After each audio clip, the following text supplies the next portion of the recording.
claro que la última decisión de pasar a fase 3 en un momento de alto nivel de casos estuvo condicionada por presiones políticas, sociales y por sobre todo económicas. Alberto Fernández proyecta que la curva de casos empezará a bajar aproximadamente en un mes en la ciudad de Buenos Aires y 2 semanas después en la provincia de Buenos Aires. Eso lo afirmó en una entrevista con Página 12. Fíjense la imagen, ¿no?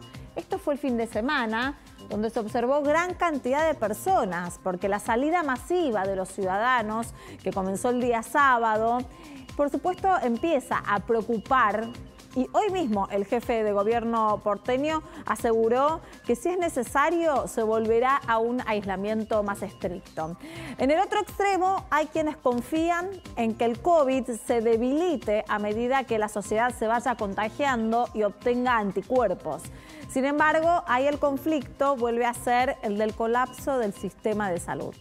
Para no llegar a ninguna de estas dos situaciones es que vale hacerse una pregunta. ¿Será efectivo el llamado a la responsabilidad individual?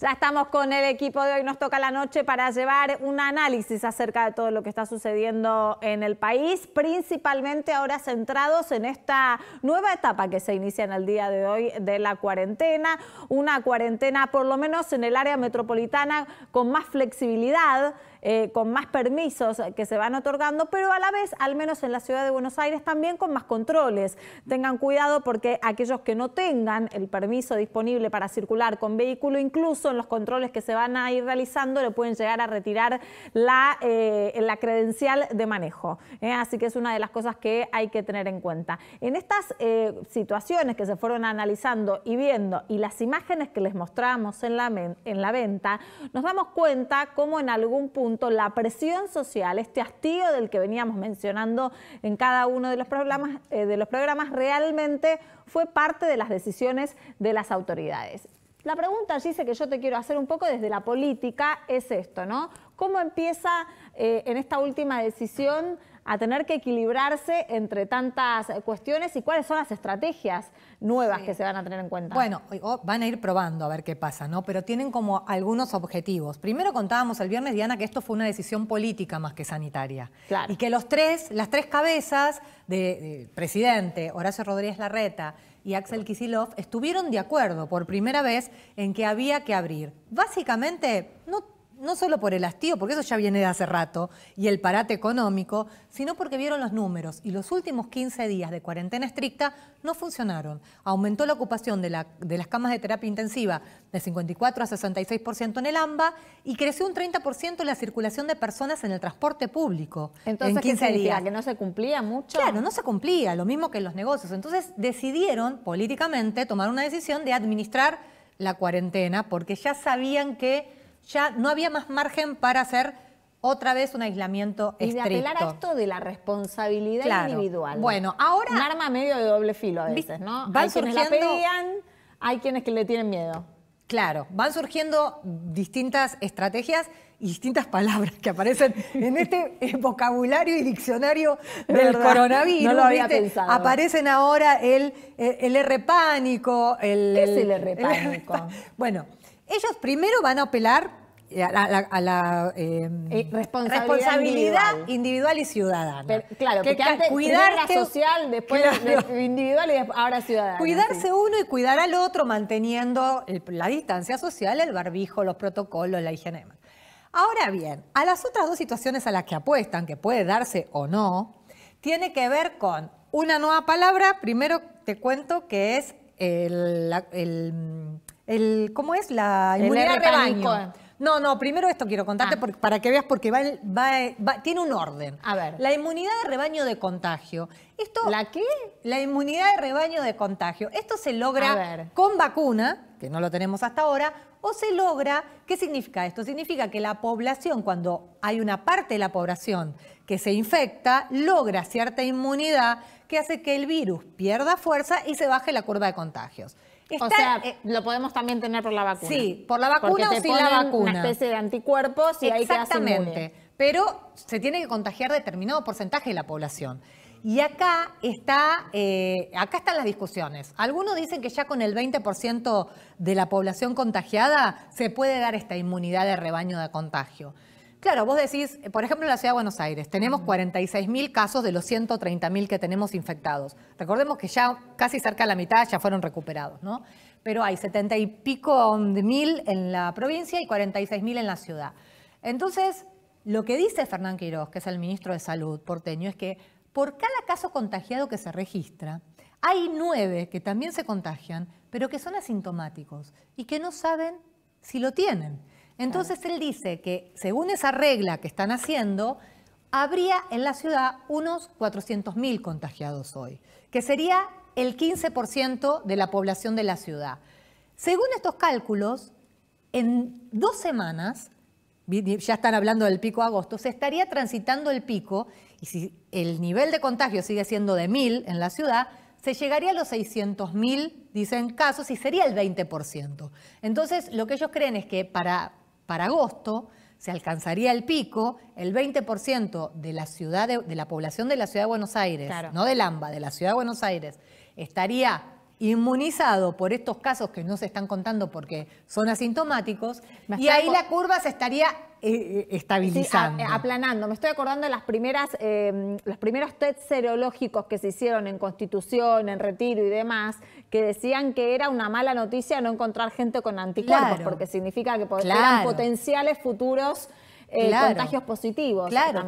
Bueno, y acaba la pregunta. Entonces, van a apuntar a eso. Y a otra cosa, que es lo que vos me preguntabas recién. A eso, el famoso, no lo entendía, que era el R pánico. Recordemos que está la cifra R0, que es un indicador con el que se mide el índice de contagios. Bueno, ahora se está hablando del R pánico porque en la ciudad ya es de 1. Tiene que ser menos de 1 para que podamos ir hacia la nueva normalidad. La ciudad ya es del 1, en la provincia es un poquito más alto. ¿El R pánico qué sería? Sería que la propia gente, digamos, si esta inmunidad de rebaño o de contagio no funcionara, que la propia comunidad que se está cuidando sola entre en pánico, tenga miedo, no vamos a decir pánico, digamos, tome conciencia por la fuerza, por las malas, en el caso de que se sature y haya un colapso del sistema sanitario porque siga creciendo, entonces que haya una suerte de aislamiento autoinfligido. O sea, que al ver que hay muchos casos contagiados, la gente sola vuelva a la cuarentena a raíz de este R pánico. Si todo eso no funciona, obviamente que la van a tener que cerrar ellos. La verdad que empezaron a preocupar hoy en algunos funcionarios las imágenes del fin de semana. Sí. Supongo también que el clima fue muy proclive a que la gente salga y el tema es cuando se quedan quietos, cuando parece una reunión, que aunque sea al aire libre o sin barbijo, esos signos sí son preocupantes. Con respecto a lo que decías vos, Gise, también es interesante que en la Ciudad de Buenos Aires se aumenta la cantidad de camas. En el día de hoy lo aumentaron. Eso también tiende a dejar más porcentaje de camas libres para poder atender a los diferentes enfermos. Y los que no quieren que se dé marcha atrás son los comerciantes, Facu, porque ya volvieron algunos a abrir las puertas en el día de hoy, los no esenciales, pero si vuelven de vuelta a la fase 1, hay unos que no van a poder resistir. Exactamente. De hecho, ya quedaron en el camino más de 20.000 comercios y los que volvieron a abrir, que son alrededor de 70.000, muchos están en una zona crítica. Imaginemos que durante 4 meses prácticamente no facturaron. En los últimos días apareció un grupo de especialistas, entre los cuales había médicos, la agrupación Epidemiólogos Argentinos Metadisciplinarios, que elaboró una especie de documento con ciertas preguntas que se hicieron acerca de todas las decisiones que se fueron tomando en esta cuarentena. cuarentena, bastante cuestionando las diferentes medidas que se fueron tomando desde el 20 de marzo hasta el día de hoy. Para charlar sobre ese tema vamos a hablar con Mario Borini, es médico epidemiólogo y además es diplomado en salud pública. Doctor, buenas noches, gracias por atendernos. ¿Qué tal, Diana? Mucho gusto, muy amable. También para nosotros es un gusto que se vaya abriendo el espacio de debate sobre este tema, porque había un aluvión arrollador que impedía las voces diferentes. Hay un poco de resonancia. Claro, lo escucho muy bajito, pero en principio quisiera saber por qué ahora el documento, ¿no? ¿Por qué ahora cuestionando lo que se hizo en lugar de evaluar cuál es la situación actual? Nosotros venimos desde la cuarentena publicando sin un eco importante. Era muy arrolladora la opinión favorable, tanto de las dirigencias políticas, gremiales, organizaciones sociales, como de la sociedad en general. Entonces no lográbamos, la verdad es que decir nada acerca de esto, de lo cual nosotros habíamos tenido al principio muchas dudas y por supuesto muchas diferencias. Esto viene para que tengamos una idea, la primera publicación mía es el falso reinado del coronavirus el día 26 de marzo, 5 días después del comienzo de la cuarentena. Después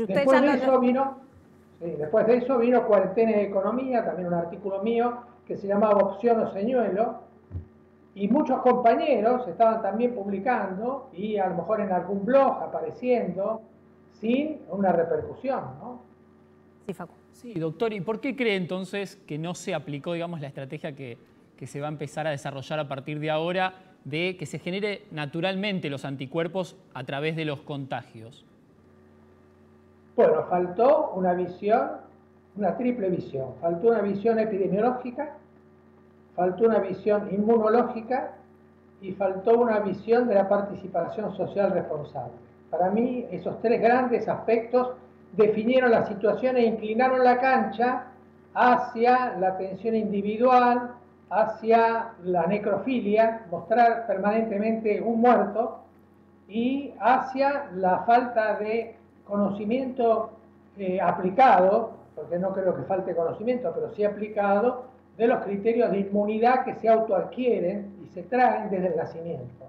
En el tema epidemiológico la cosa es muy grave, porque si uno escucha que puede haber epidemiólogos, pero no hay división de la población en edades que estaban afectadas y que se sabía perfectamente cuáles eran, porque habíamos tenido la suerte de que no comenzara en el hemisferio sur, sino en el norte, así que sabíamos cuáles eran las poblaciones más afectadas.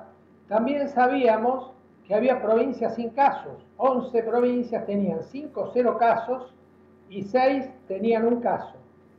Y después también sabíamos que podíamos graduar los tiempos. Sin embargo, del 19 al 20, en un día, toda la población, sin división ninguna, todas las provincias, sin división ninguna, y toda la población de todas las provincias, sin división ninguna, y al mismo tiempo, sin escalar nada, caímos en esta cuarentena que al principio tuvo alguna aceptación social, con las dudas grandes que nosotros teníamos. Nos fuimos encontrando, los que dudábamos, poco a poco fuimos encontrando la posibilidad de converger en artículos comunes, en encuentros comunes, hasta que finalmente llegó el momento de sacar la carta, que tuvo un éxito extraordinario porque se publicó en 10 medios de 8 provincias.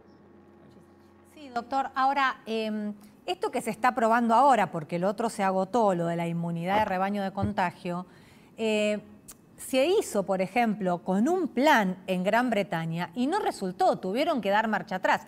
No le digo Brasil y Estados Unidos porque ahí no se hizo con plan, pero en Gran Bretaña se planteó esta estrategia de inmunidad de rebaño y no funcionó. ¿Funciona? Bueno, los hechos coinciden con la teoría epidémica. Al principio, los virus más agresivos se ceban sobre las poblaciones más vulnerables. Poco a poco, ese pasaje de virus por poblaciones más vulnerables se va transformando en que quedan virus menos agresivos y poblaciones menos vulnerables. Entonces, en muchos países ya se está viendo que el ataque del virus no es el mismo que se observó en Italia al principio, en Italia del Norte, que tuvo condiciones muy particulares, en Lombardía, en el Reino Unido y en algunos estados de Estados Unidos. Pero por eso digo, ¿pero hubiera funcionado que acá en la Argentina se tome de entrada eso para no hacer la cuarentena, como usted dice, todos los sanos? Sí, nosotros creemos que sí, porque realmente había que haber guardado la precaución de que la gente vulnerable y mayor de 65 años tuviera el consejo y la ayuda, por recomendación, sin una cuarentena de sanos, sin una cuarentena policíaca, sin una cuarentena con causas penales, sin una cuarentena con incautación de autos que circulaban por la calle, pero sí una cuarentena como la que hubo en Uruguay, porque Uruguay tiene 30 muertos y tiene 3,5 millones de habitantes, y hizo una cuarentena en la cual siempre anunció que jamás iba a ser coercitiva como la Argentina. Más aún Noruega, que vos estás citando el norte, pidió perdón a la población, logró buenos resultados y pidió perdón porque dijo que la cuarentena había deshonrado las relaciones con la sociedad. Más aún, le llamó pecado, que jamás van a volver a hacer una cuarentena en Noruega, que tuvo mejores resultados que en Suecia. Pero esto de los resultados hay que mirarlo con mucho cuidado, porque Suecia catalogó de enfermos y catalogó por tanto de muertos por enfermedad a todos los que tenían test positivos. O sea que cada país eligió un criterio que todavía no se puede casar vis a vis para poder saber qué va a quedar de eso. Doctor, en Estados Unidos... Igualmente, usted está comparando con sociedades del primer mundo que se da una medida o se otorga algún tipo de recomendación y todos lo siguen al pie de la letra. Convengamos que nuestra cultura, la cultura más latina, no nada más la de los argentinos, no es tan así. Y además somos de reunirnos, tenemos apego social, apego familiar. Todas esas cosas van en contra de lo que sería el comportamiento de este virus, que también es bastante todavía desconocido en algún punto. Y a eso se le sumamos la rapidez con la que se propaga. En el principio de la toma de decisiones hubiesen colapsado el sistema de salud de cada una de las provincias. Esa desconfianza en la población llevó a esto, que ahora tenemos 7% más de pobreza. Entonces tendríamos que decir, ¿cuánto vale en salud 1% de pobreza? ¿Cuánto se pierde en vidas humanas con 1% de pobreza? Nosotros vamos a llegar al fin del año con 60% de niños pobres en la Argentina, un número extraordinario. Entonces hay que ver también los pros y los contras de todo esto. Yo lo entiendo, pero en algún punto si colapsa y no los pueden atender a todos, esas personas, como ha pasado en Europa, que es la fotografía con la que nosotros empezamos el 20 de marzo, llegaban a las guardias y estaban los médicos infectados, todo colapsado y también poco preparados. Entonces, en la urgencia de todo, era a quién salvarle la vida, pero porque tampoco estaban preparados para tanto. Entonces, las muertes que se daban, incluso de personas que por ahí se podrían haber salvado, era por negligencia, por colapso del sistema, no por el coronavirus. El colapso del sistema se ha producido periódicamente en Argentina, incluso con cuadros invernales como el de la gripe, y también hemos pagado el precio de tener un sistema que ha recaudado con la excusa de la salud y tiene un sistema en un estado deplorable.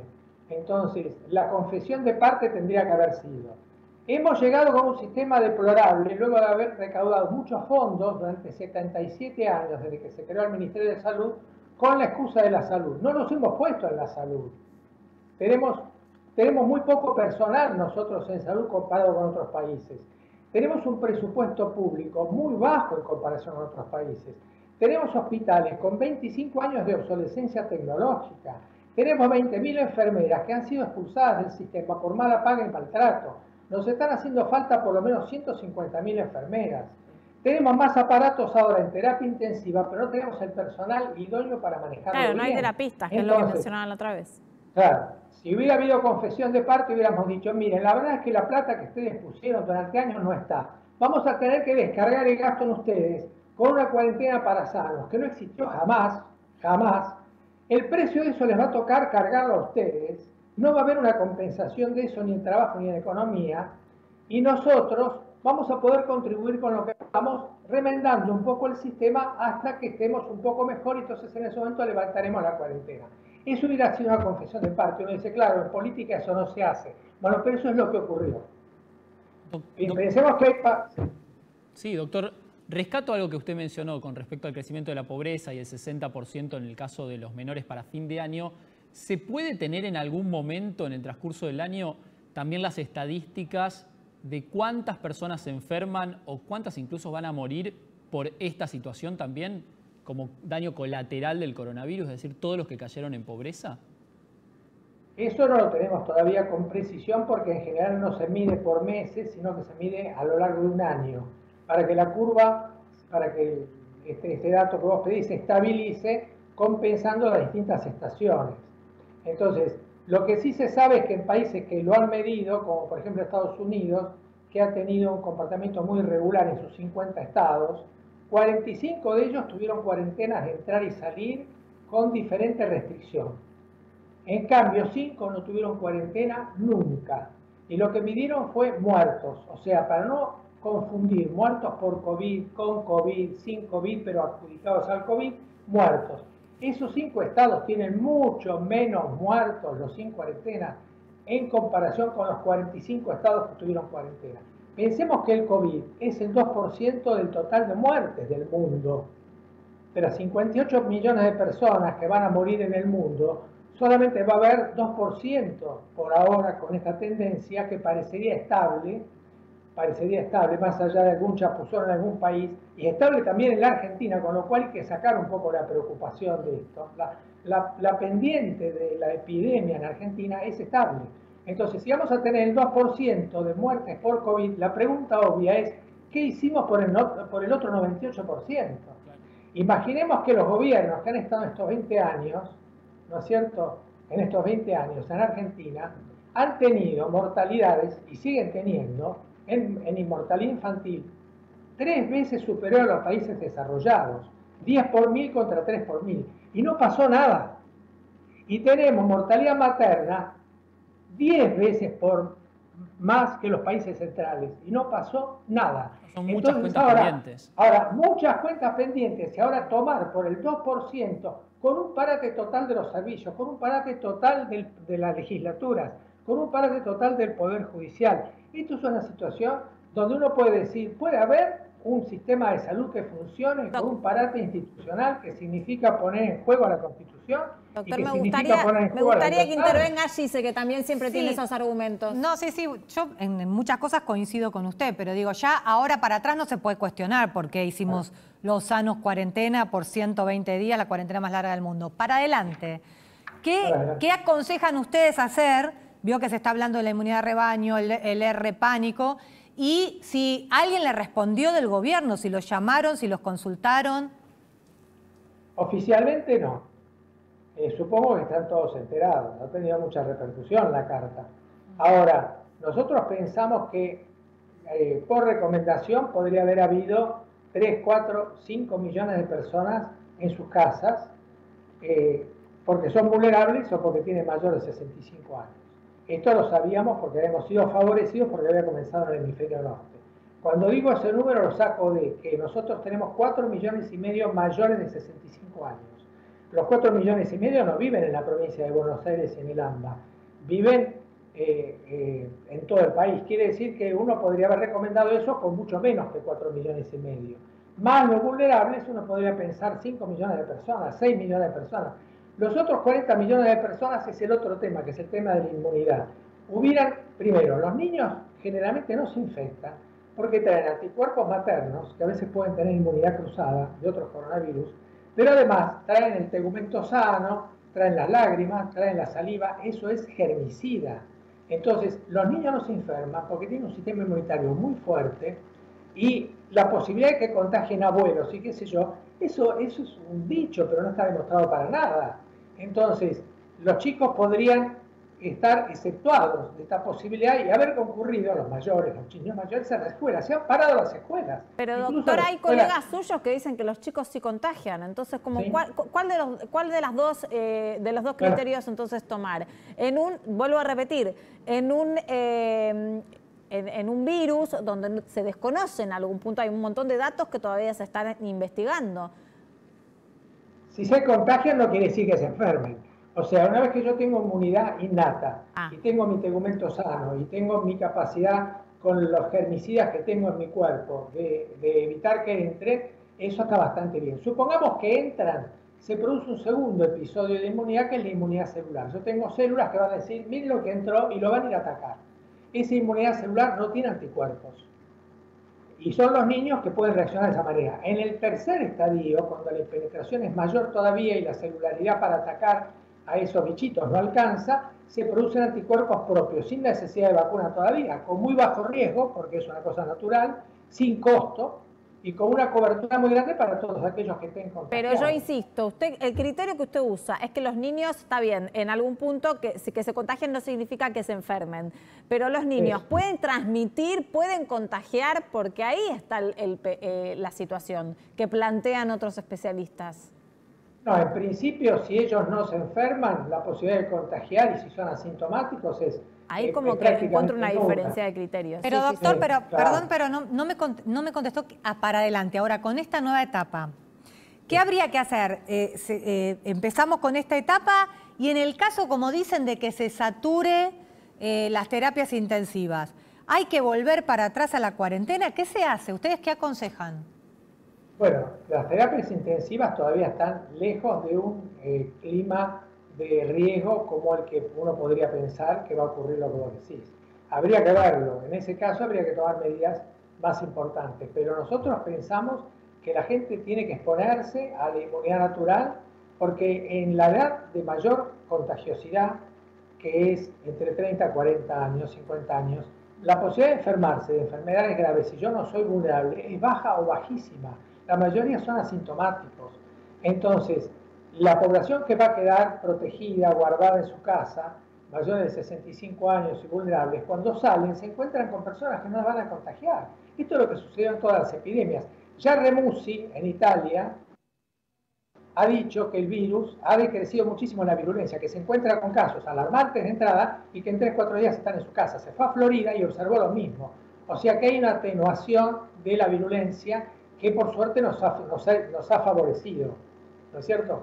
En el África, que hay una enorme pobreza, la gente tiene una expectativa de vida de 60 años, en el caso de Nigeria, que son 200 millones de habitantes, tienen 56 años, y tiene una de las tasas de muerte más bajas del mundo.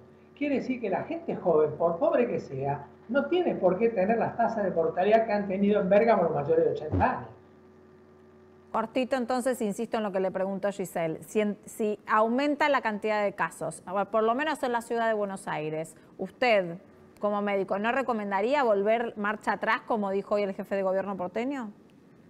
Bueno, si es por recomendación, a partir de que el sistema ha quedado exhausto, una cosa sería por recomendación, con equipos de salud que están faltando, por eso yo dije que es una cuarentena de fuerza de seguridad, con equipos de salud conectados por los medios tecnológicos más modernos, que son los mecanismos informáticos que le permiten a uno conectarse con la población, ahí dar recomendaciones a la base de recoger 7 datos, si ha viajado, si tiene fiebre, si le duele la garganta, si tiene falta de gusto, con esa información, devolver la información a la gente y tener un acto custodial desde equipos de salud que pueden concurrir. Pero también tiene que haber gente de salud en los barrios, también tiene que haber gente de salud encuestando y diciendo a los equipos de salud a qué hace falta visitar, a qué hace falta estar más cerca. Eso tendría que haber ocurrido de entrada. De hecho, nosotros hemos tenido programas de salud fuera de los hospitales.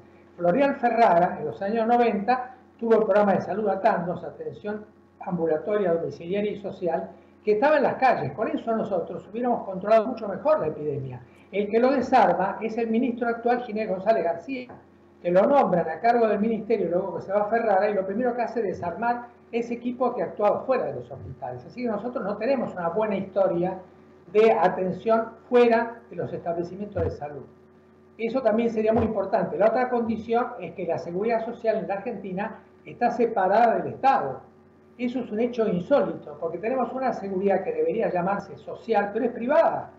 Porque la seguridad privada son los prepagos. Está muy bien que no estén y nadie está pensando que eso no forme parte de la seguridad, pero tenemos una seguridad social privada y eso es un fenómeno mundial único, prácticamente único. Entonces, si no se atacan estas cosas con personal de la salud, con tecnología actualizada, con equipos de salud que trabajen también fuera de los hospitales, con una relación nueva de la seguridad social con el Estado, y con una participación responsable de la sociedad como hizo el neoliberal Lacalle.